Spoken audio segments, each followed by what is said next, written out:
Olá, tudo bem?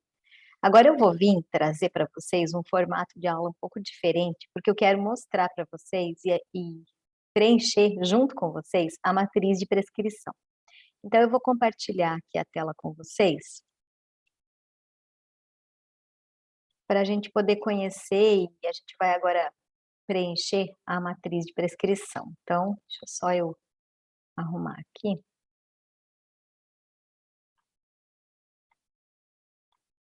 Bom, então vamos lá. Eh, Essa aqui é a matriz de prescrição. Vocês têm esse PDF, esse arquivo, vocês podem baixar, tá ali na aba materiais do curso, vocês podem usar esse, esse material à vontade. Agora a gente vai aplicar todo o conhecimento que a gente viu até agora, então, nós vamos aplicar do caso clínico número 1, que é da infecção no trato urinário não complicada, nós vamos aplicar nessa matriz de prescrição. Essa matriz, ela vai sintetizar tudo, tá? Então, lembram que no começo a gente tem todas aquelas etapas da aprendizagem, né? Nós, durante esse curso inteiro, a gente fez as duas primeiras, que é conhecimento e compreensão. Então, vocês tomaram conhecimento de muita coisa, algumas coisas vocês já sabiam, você revisou, outras coisas você não sabia, era conhecimento novo, consolidou na tua memória. A partir do momento que a gente entrou no módulo 5, que é a parte mais aplicada, o que aconteceu? A gente começou a aplicar. E na aplicação, a gente abriu para análise e agora vai fechar na síntese. O que a gente abriu para análise? A gente pegou grupos farmacológicos, a gente pegou antibiótico terapia e a gente abriu para análise dos grupos, né? E depois, o que a gente fez? Pegou um caso clínico, então, uma situação aplicada, e a gente usou as informações da farmacologia, lá da farmacologia básica, por exemplo, para fazer a aplicação, para colocar, analisar dentro da situação clínica. Agora a gente vai sintetizar nessa matriz de prescrição. Então, todas as informações que vocês viram nas aulas anteriores, agora é no módulo 5 mesmo, a gente vai sintetizar nessa matriz.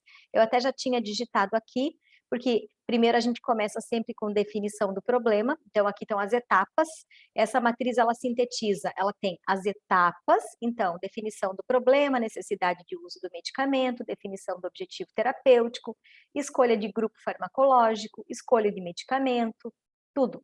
E mais os critérios ESAC, eficácia, segurança, aqui eu coloquei riscos, é a mesma coisa, aplicabilidade e custo, tá? Então aqui tem as etapas e os critérios. Então vamos lá, vamos fazer a aplicação. No nosso caso clínico, né, nós temos a definição do problema, que é cistite aguda não complicada. Existe a necessidade de uso de medicamento? Sim, né? Existe a necessidade de uso de medicamento. Deixa eu aumentar um pouquinho aqui para ficar maior, depois a gente diminui para ver ela inteira. Definição do objetivo terapêutico. Então, aqui, gente, na definição do objetivo terapêutico, vocês lembram que a gente viu que isso é aquilo que eu quero para o meu paciente, tá? O exemplo até que eu posso falar aqui eu tenho um paciente com hipertensão arterial sistêmica, eu quero prescrever o medicamento, eu posso colocar como objetivo terapêutico reduzir a pressão arterial, sistólica e diastólica. Bom, nesse sentido, todos eles vão ser eficazes, né? Porque a eficácia que a gente tem aqui, ela é vista de acordo com o objetivo terapêutico que a gente define. Agora, se eu quiser prescrever um antihipertensivo, para melhorar a qualidade de vida do paciente, evitar que ele entre em emergência com quadros cardiológicos, aí sim, aí nem todos serão eficazes, certo? Evitar infarto agudo do miocárdio, né? Todos os fatores de risco, né? Aqueles para desenvolver AVC e infarto agudo do miocárdio. Então, veja que a definição do objetivo terapêutico é extremamente importante. Agora vamos para o nosso caso, vamos voltar aqui. Nós temos um quadro de cistite aguda não complicada, a gente precisa prescrever um medicamento, no caso do medicamento é um antibiótico. Qual é a definição do objetivo terapêutico para prescrever esse antibiótico? Pode ser eliminar o foco infeccioso, pode ser isso. Não existe uma regra, tá? O foco infeccioso. Pode ser levar o paciente à cura, mas isso é muito subjetivo, né? Então, eliminar o foco infeccioso ali na bexiga é isso que eu quero. digamos que seria um objetivo um pouco mais específico, né? Mais palpável. Bom, e agora a gente vai começar a preencher os grupos. Quais são os grupos farmacológicos que nós vimos que são efetivos ou que estão dentro daqueles que podem ser usados para a cistite aguda não complicada, lembrando que a Escherichia coli é o principal agente causador, que é um bacilo gram-negativo, e a gente quer eliminar a Escherichia coli, o foco infeccioso, para levar a paciente para a cura. Então, nós temos inibidores do metabolismo do folato. Nós temos também inibidores da síntese do, deixa eu corrigir, DNA bacteriano, né? E aqui, por exemplo, já dá para colocar aqui quinolonas, que é o grupo, né? Que mais que nós temos? Bom, dentro de grupo a gente tem esses, é que aqui na questão do tratamento para cistite, nós temos alguns fármacos, até que nós vimos depois, que não pertencem a grupos, né? Aí a gente tem o próprio medicamento, mas vamos colocar eles aqui mesmo. Então, a nitrofurantoína, o fosfomicina, né? Nitrofurantoína, fosfomicina, e nós temos inibidores, vamos colocar, inibidores de beta-lactamases. Não são primeira linha, mas podemos colocar aqui como segunda linha, se nenhum deles puder ser utilizado. Seria basicamente esses 5 grupos aqui, correto? Agora, o que nós temos que pensar? A gente tem que avaliar a eficácia para o objetivo terapêutico, para alcançar esse objetivo aqui. Inibidores do metabolismo do folato são eficazes para eliminar o foco dessa infecção? Tem um perfil para gram-negativo, então são eficazes, certo? Só que lembra que a gente viu também que eles são eficazes se a resistência local for menor que 20%, né? Então, vou colocar essa consideração aqui. Se resistência da bacteriana, né? Local for menor que 20%. Se for maior, não seria, digamos, um grupo eficaz, né? Porque daí não vai funcionar. Inibidores da síntese do DNA bacteriano, sim, são eficazes, não temos restrições. Nitrofurantoína, mesma coisa. Fosfomicina, mesma coisa. Agora, inibidores de beta-lactamases, sim, são eficazes, nós já vimos que eles funcionam, né? Também, se não houver resistência local. E aí, lembra que tinha uma observação para não usar amoxicilina sozinha, né? E também não usar ampicilina devido resistência. A E. coli já fez resistência a esses fármacos, certo? Então, preenchemos a eficácia de todos os grupos que nós colocamos aqui. Agora vamos pensar no risco. Então, o primeiro critério, ok. Segundo critério, risco. Como é que a gente vai fazer o risco? Como é que a gente vai preencher essa tabelinha aqui? A gente pode pensar em estratificar esse risco, tá? Então, pode ser um risco baixo, intermediário e alto. Ou a gente pode usar uma cruz, 2 cruzes, 3 cruzes, certo? Uma cruz para risco baixo, 2 para intermediário, 3 para alto, tanto faz. Eu vou escrever para ficar bem claro, tá?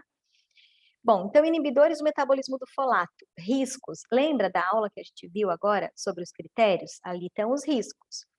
Que risco que ele mais tende a levar o paciente a ter? Gestante não deve usar, então, né? Não é o nosso caso. Criança também não é o nosso caso. Paciente com insuficiência renal, não é o nosso caso. Alergia cutânea, que o risco dele é maior do que os outros de causar. Vamos colocar aqui, né? Então, considerando que risco de alergia cutânea. Então, o ideal seria perguntar para a paciente se ela já usou alguma vez, né? Mesmo assim, vamos tentar classificar o risco em baixo, médio ou intermediário e alto. Os inibidores do metabolismo do folato, eles têm um risco relativamente baixo. Para a nossa paciente, o risco é baixo, não é um risco elevado. Se fosse uma gestante, seria um risco elevado, né? Bom, vamos lá. Eu acho que até vou colocar aqui, ó, alergia cutânea, gestantes não usar, para a gente lembrar, né? Sempre é bom. Pacientes com insuficiência renal, não usar. Ótimo. Vamos agora para os inibidores da síntese do DNA bacteriano, que são as quinolonas. Bom, as quinolonas têm um risco um pouquinho mais aumentado, porque as reações adversas que elas podem causar tendem a ser mais graves. Lembram disso? Então, talvez valha a pena a gente colocar aqui um risco intermediário, porque não é igual aos demais. Vamos lembrar isso aqui, ó. Então, tem efeitos, não que tem, mas ele pode ter, né? Adversos mais graves, tendem a ser mais graves. Gestantes não usar. Ótimo. Então, agora vamos para a nitrofurantoína. Bom, nitrofurantoína tem um risco relativamente baixo, né? Inclusive para a nossa paciente. A consideração que a gente deve fazer é não usar pacientes com deficiência da enzima glicose 6-fosfato desidrogenase, não usar. Acho que era isso, né? E cuidado com insuficiência renal também tem nas quinolonas, né? Mas vamos manter assim, também não é o nosso caso. Mas a gente já está conseguindo estratificar esse risco aqui, baseado no que a gente já viu na aula anterior. Ótimo. Vamos ver. Fosfomicina, risco baixo, né? Inibidores de beta-lactamase também tem risco baixo. Não tem, tanto fosfomicina quanto inibidores de beta-lactamase quanto nitrofurantoína podem ser usados por gestantes. Na verdade, são as escolhas, né? Para infecção no trato urinário na gestação, um desses três aqui. Inibidores de beta-lactamase tem que ter cuidado mais com alergias, né? Então, pacientes alérgicos, pessoas alérgicas a beta-lactâmicos. Tá? Então, seria basicamente isso. Vamos agora preencher os medicamentos, né? Dos inibidores do metabolismo do folato, nós temos sulfametoxazol mais trimetoprima, que é a associação que a gente usa sempre, correto? Dos inibidores da síntese do DNA bacteriano, que são as quinolonas, lembram que nós temos mais de uma opção? Nós temos o norfloxacino, o ciprofloxacino, a gente tem também o levofloxacino. Tá. Bom, nem sei se é necessário colocar o levo, porque, na minha opinião, eu não considero um medicamento para ser prescrito nessa situação que é não complicada. Até vou retirar, tá? Se você quiser, você pode colocar, tem até o lomifloxacino foi citado, né? Mas eu deixaria só em norfloxacino e ciprofloxacino, já tá de bom tamanho para a gente poder decidir entre tudo isso. Que no final a gente vai ter que decidir o que vai prescrever. Vamos lá, então nitrofurantoína, né? Nitrofurantoína, vou colocar o nome que já é o fármaco mesmo. Fosfomicina é o 4, também já é o próprio fármaco. E inibidores de beta-lactamase, aí sim a gente pode colocar amoxicilina, mais sempre com clavulanato, né? E vamos colocar mais cefalexina, que na gestação dá para usar bastante, se precisar, bem segura. Qualquer uma delas, né? Tanto amoxi mais clavulanato quanto cefalexina. Ótimo. Agora vamos preencher a aplicabilidade. Bom, o que é aplicabilidade? É a gente estabelecer uma posologia, qual a dosagem que vai tomar, por quantos dias é o tratamento, de quantas em quantas horas é o tratamento. Então, vamos lá. Sulfametoxazol mais trimetoprima seria comprimido Daí, o sulfametoxazol é de 800 miligramas, mais a trimetoprima, que está junto associada, é de 160 miligramas, tá? Daí é sempre de 12 em 12 horas. Vou fazer resumido aqui, mas depois a gente vai ter que fazer a receita e escrever certinho, tá? Então, o tratamento dura 7 dias. Vamos colocar 7 dias, como a gente havia conversado, mas também lembrando que pode ser 5 dias também, tá bom? Norfloxacino, comprimido, 400 miligramas, 12 em 12 horas, 7 dias. Pode ser 5 dias também. Ciprofloxacino, 500 miligramas, 12 em 12 horas, 7 dias. Nitrofurantoína, 100 miligramas, 6 em 6 horas, 7 dias. Que mais? Fosfomicina seria a dose única, 3 gramas em sachê, tá? Nem sei se tem acento, acho que não, sachê. Amoxicilina mais clavulanato, bom, ela é na dosagem de 870, comprimido, né, vamos colocar primeiro.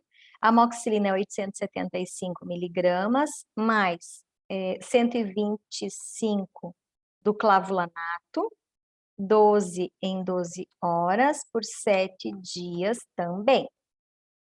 E a cefalexina é 500 miligramas, 12 em 12 horas, 7 dias. Tá. É isso, né? Preenchemos a aplicabilidade, agora vamos fazer o custo. O custo aqui, que a gente já havia colocado, né? Então, quanto era o custo do sulfametoxazol mais trimetoprima? R$ 6,44. Do norfloxacino, R$ 19,53. A gente já tem lá no slide, né? Do ciprofloxacino, R$ 29,99. Da nitrofurantoína, R$ 9,23. Da fosfomicina, que é mais cara, R$ 55,46. Da amoxicilina mais clavulanato é R$ 45,49. E faltou só a cefalexina, que é R$ 24,20.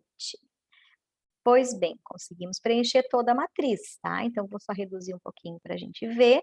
Tá tudo preenchido, nós temos algumas opções aqui. Sulfametoxazol, mais trimetoprima, norfloxacino, cipro, furantoína, fosfomicina, amoxicilina mais clavulanato e cefaloxina. A gente tem que escolher um desses fármacos que seja eficaz, que tenha preferencialmente baixo risco, porque nós temos 4 opções com baixo risco e uma com risco intermediário. Então, a gente poderia escolher uma dessas com baixo risco. E nós temos aí uma aplicabilidade razoavelmente boa.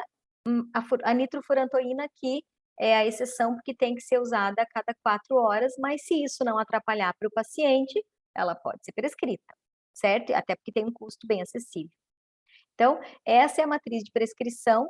A gente preencheu esse lado, né, que é onde a gente consegue sintetizar todas as informações das etapas e do método, né, as etapas do método RTA estão aqui, mais os critérios ESAC, ok? Bom, o ideal seria elencar o medicamento agora, tá? Para a gente poder daí fazer a segunda parte da matriz, que é o que está na segunda página, e a gente poder dar todas as orientações. Se a gente fosse pensar numa prescrição num local onde não tem resistência, a resistência às sulfas é menor que 20%, nós poderíamos tranquilamente prescrever sulfametoxazol mais trimetoprima, correto? Eu vou simular agora uma prescrição com esse fármaco aqui, inibidores do metabolismo do folato, mas poderia ser com qualquer outro, tá, gente? Poderia ser com quinolona. Dentro das quinolonas, lembrando que norfloxacino é o fármaco que mais tem concentrações urinárias, então ele tem uma atividade excelente para a cistite, certo? Cipro funciona? Funciona, né? Mas lembra que ele tem um espectro mais ampliado para outras bactérias que não a Escherichia coli. Então, mas enfim, não está errado. Não existe certo ou errado. Na prescrição, a base da prescrição é você tomar a decisão com base no raciocínio, e é isso que a matriz de prescrição permite, que você raciocine em cima do tratamento. Não tem certo nem errado, porque você vai juntar essas informações todas aqui, que são teóricas, com a clínica do teu paciente. E aí, a partir da clínica, a partir da questão da avaliação dos riscos, que aí tem a ver com contraindicações também, né? A partir da experiência do paciente com o uso daquele medicamento, e aí também a questão da aplicabilidade, né? Da conveniência da utilização posológica e do custo do acesso ao medicamento, aí você vai decidir por qual você quer fazer, tá? Mas assim, agora eu vou mostrar para vocês a prescrição, tá? Então, eu vou parar de compartilhar essa tela. Eu vou compartilhar uma outra tela, que é de um receituário, para vocês verem. Deixa eu só aumentar um pouquinho. Aqui eu já preenchi, claro que é apenas um parâmetro, né? Então, o que a gente tem que fazer? Preencher todo com o nome do paciente, data. E essa parte aqui, se eu fosse prescrever a sulfametoxazol mais trimetoprima, o que eu colocaria? Uso interno, né? Sulfametoxazol mais trimetoprima pelo nome da substância genérica, é o nome que está cadastrado na DCB, nós já vimos isso em outras aulas. A dosagem, né, a concentração de cada fármaco é 800 miligramas de sulfametoxazol, 160 da trimetoprima, uma caixa, poderia colocar, ou poderia colocar 14 comprimidos, tanto faz. Tomar um comprimido a cada 12 horas durante 7 dias, totaliza 14 comprimidos ao todo, né? Assinatura, carimbo, endereço do médico, enfim. Tá? Então, seria basicamente essa a prescrição. Voltando para lá, na matriz, vamos fazer a segunda parte. O que a gente vai escrever nessa segunda parte? A gente vai escrever. Bom, aqui tem o efeito do medicamento, tá? Então, dentro do efeito do medicamento, eu tenho que colocar objetivo de uso. Então, qual é o objetivo de uso desse antibiótico? Eliminar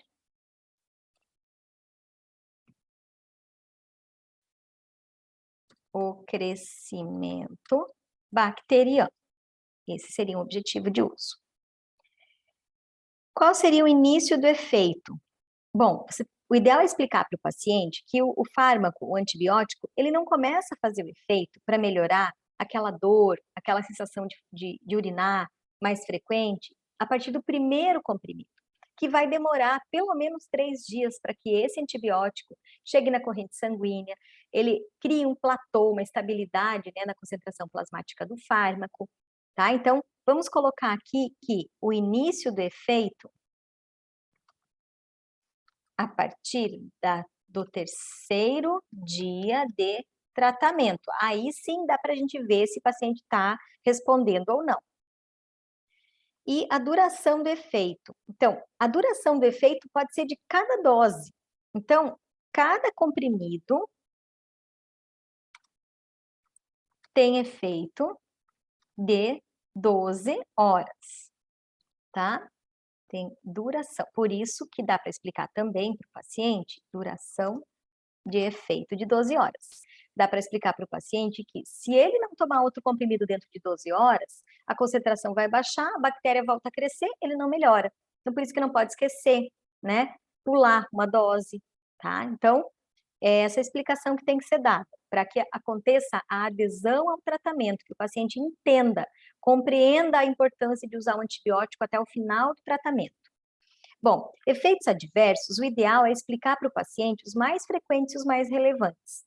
Isso aqui, gente, a gente está escrevendo para que você possa sintetizar tudo isso, porque na hora da prescrição, conforme você vai adquirindo a prática, você não precisa ficar fazendo isso, escrevendo tudo assim, né, dentro dessa matriz. Você vai fazer a primeira vez para cada situação clínica. Quando aparece o paciente com essa mesma situação clínica lá no teu consultório, lá onde você atende, o que vai acontecer? Automaticamente essa informação já vem na tua cabeça, né? Você pode até consultar a tua matriz de prescrição, mas você vai ver que isso vai se tornar um hábito muito mais fácil, e você vai se sentir muito mais seguro para prescrever. Então, vamos continuar. Então, assim, sulfametoxazol mais trimetoprima, principais reações, as mais frequentes, é a parte gástrica, né? Então, desconforto abdominal, seria, digamos assim, o principal. Sua duração e seu controle. Então, pode ocorrer após o uso do medicamento, né? Se tiver vômito, porque daí tem a questão do controle. Se tiver vômito logo em seguida da dose, vírgula, retornar, então, para reavaliação. Se começar, tomou uma dose, teve vômito em seguida, tomou a segunda dose, teve vômito de novo, vamos ter que trocar o medicamento, não tá dando certo, né? Esse aqui não vai dar, senão não vai perder muito com o vômito, né? Não absorve todo o fármaco. Que mais? Instruções. Aí tem horário de tomada, cuidados na administração, duração do tratamento. Horário de tomada, tomar um comprimido a cada 12 horas. Explicar, dar um exemplo. Se você toma um comprimido às 8 da manhã, toma outro às 8 da noite. Ou às 7 da manhã, toma outro às 7 da noite. E assim por diante, né? A hora que ficar mais fácil para o paciente. Mas, preferencialmente, de preferência, após uma refeição. Por quê? Porque vai diminuir a chance desse desconforto abdominal, tá? Lembram que tem um fármaco que nós vimos, que é a fosfomicina, que ela interage com o alimento, interage negativamente. O alimento atrapalha a sua absorção, mas os demais podem ser tomados após a refeição. Não tem nenhuma contraindicação disso, tá? Usar quantidade suficiente de líquido. Tem gente que não toma água depois de tomar um comprimido. Precisa, porque alguns têm caráter ácido, para na parede do esôfago e pode causar uma úlcera, tá? Pode causar uma inflamação. Aí vai dar azia e tal, e acha que é do medicamento, mas é porque não tomou água o suficiente. Então, usar quantidade suficiente de líquido ao ingerir o comprimido. Pronto. Cuidados, né? Cuidados no armazenamento, gente, é coisa básica, mas a gente precisa explicar para o paciente. Não deixar no sol, né? O medicamento, manter em temperatura ambiente, então vamos anotar. O medicamento em temperatura ambiente. Aí a duração do tratamento, duração de tratamento, 7 dias. Advertências, dose máxima diária, isso aqui é importante, principalmente para aqueles medicamentos que têm janela terapêutica pequenininha, estreita, tá? Não é o caso aqui, mas a dose máxima diária vamos colocar assim, dose recomendada, dose prescrita, não tomar mais do que isso, né? Quando suspender o tratamento, suspender quando tiver reação adversa não tolerada. Tolerada. E aí, dei o exemplo do vômito, né, no caso. Vômito, que mais? Alergia de pele, que daí é uma das reações até adversas, né, que pode acontecer. Bom, dentre as medidas não farmacológicas, o que nós temos para passar para o paciente que está com uma cistite aguda não complicada? Por exemplo, fazer até assim, ó, ingerir bastante líquido, principalmente água, né?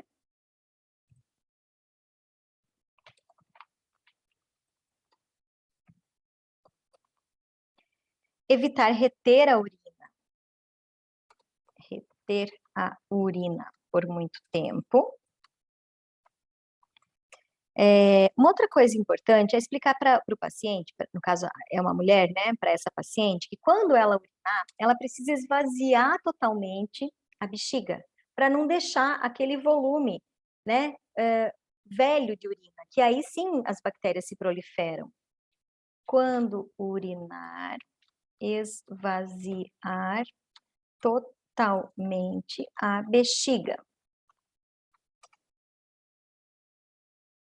E uma coisa importante também, já que ela tem parceiro sexual, após a relação sexual, realizar higiene íntima, né? para não começar a ter recidiva depois de relação sexual.